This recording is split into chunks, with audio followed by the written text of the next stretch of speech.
Flows आ रहे हैं। हालाँकि देखिए थोड़ा सा बीटन डाउन ज़रूर है रियलिटी स्पेस का।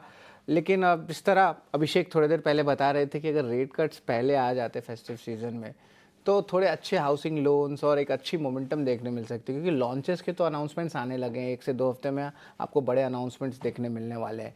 गोदरेज प्रॉपर्टीज़ 1000 करोड़ रुपए के सेल्स किए हैं हैदराबाद के प्रोजेक्ट में। ब्रिगेड एंटरप्राइजेज अपने ही गढ़ में बेंगलुरु में 950 करोड़ रुपए का पोटेंशियल का एक रेसिडेंशियल प्रोजेक्ट भी अनाउंस किए हैं। गोदरेज और ब्रिगेड दोनों पे न्यूज़ फ्लोज भी है। कैसे लग रहे हैं चार्ट्स पे, ज़रा बताएं प्रशांत।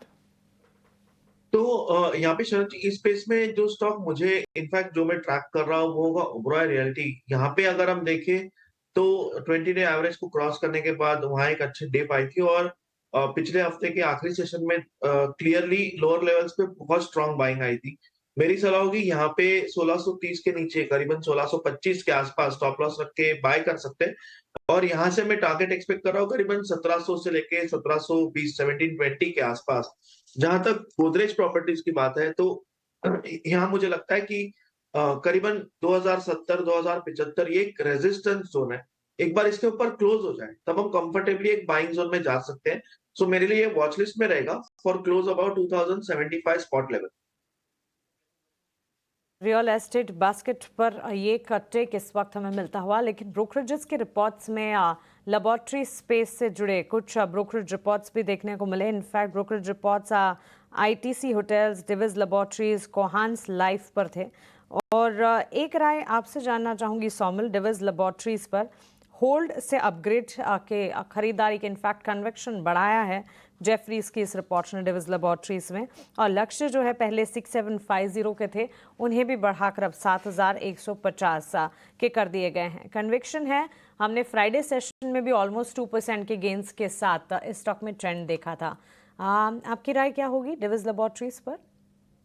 अब पहले हमने जैसे बात किया इन फार्मा स्टॉक्स, मेरी preferred pick would be definitely doctor Reddy's.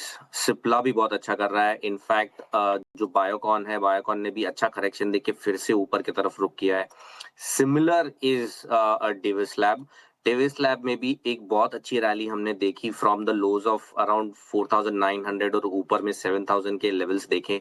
अब यहाँ से जो करेक्शन हमने लास्ट कपल ऑफ मंथ्स में देखा है वो करेक्शन भी बहुत ही अच्छा खासा करेक्शन देखा है। That is a retracement. एक एक एक अच्छी रैली के बाद एक छोटा सा रिट्रेसमेंट होता है, वो एक हो चुका है। अब 200 डेली एक्सपोनेंशियल मूविंग एवरेज पे सपोर्ट भी लिया है and we have seen good momentum last trading session as well.